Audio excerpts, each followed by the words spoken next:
Dans le livre de la Genèse, nous sommes en présence de Caïn et d'Abel.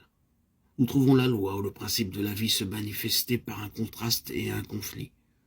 Là où est la vie, et l'on comprendra que nous ne parlons pas ici de la vie humaine, nous parlons de la vie divine. Là où est cette vie, cet antagonisme viendra immédiatement à la lumière.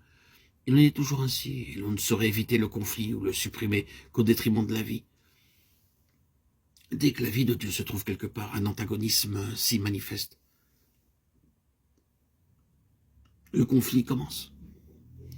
Nous trouvons donc ici cette vie, et nous parlons maintenant dans le domaine des symboles. La vie se trouva dans la ligne que prit Abel, et la mort se trouva dans la ligne que prit Caïn. Il nous faut chercher la différence. Quelle est la différence? Considérons Caïn très soigneusement.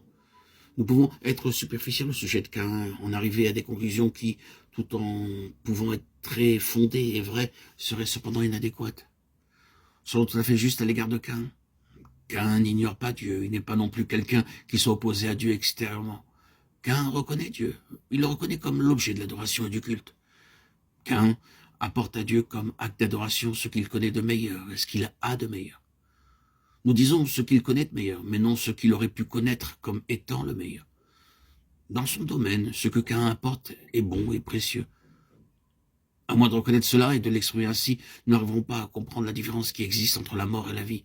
Il ne sert à rien de dépeindre tout en noir ou en couleur sombre ce que nous appellerions le chemin de la mort, ou de penser au chemin de la mort comme étant nécessairement marqué par les outrages les plus atroces faits à Dieu.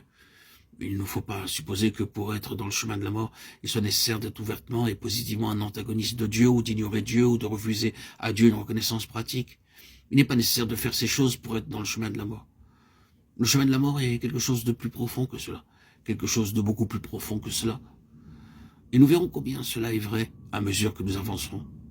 Oui, c'est le fruit de sa vie naturelle qu'apporte Caïn, et c'est là toute portée de son acte. Lorsque nous avons dit cela, si nous le comprenons, nous sommes approchés du cœur de la situation.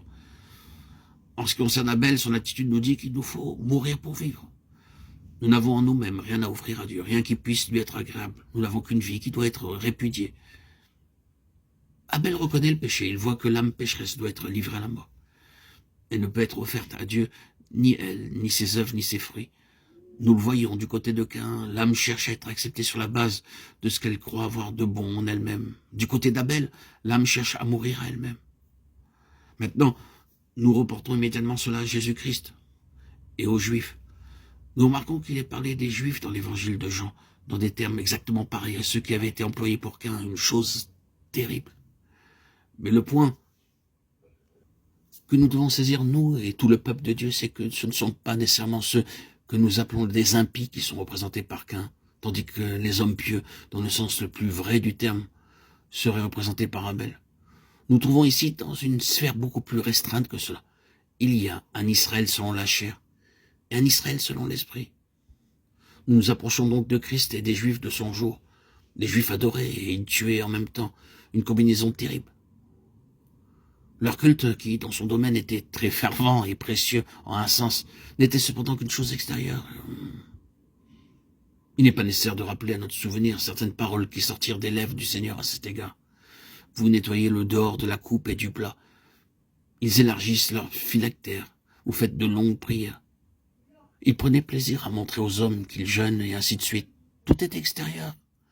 Leur culte servait à leur propre gloire, à leur propre œuvre. Lorsqu'ils adoraient, ils attiraient l'attention sur eux-mêmes et faisaient ainsi de leur culte une occasion de glorification personnelle. Tout était question de formes qu'ils observaient peut-être très sincèrement, mais par lesquelles néanmoins ils cherchaient à tirer profit pour eux-mêmes. Leur culte tournait tout le temps sur eux-mêmes et n'était pas réellement rendu à Dieu. Ils servaient à leur propre faveur et à leur bien personnel. Ils n'avaient pas comme objet le cœur de Dieu. La satisfaction de Dieu n'était pas leur seule et unique considération.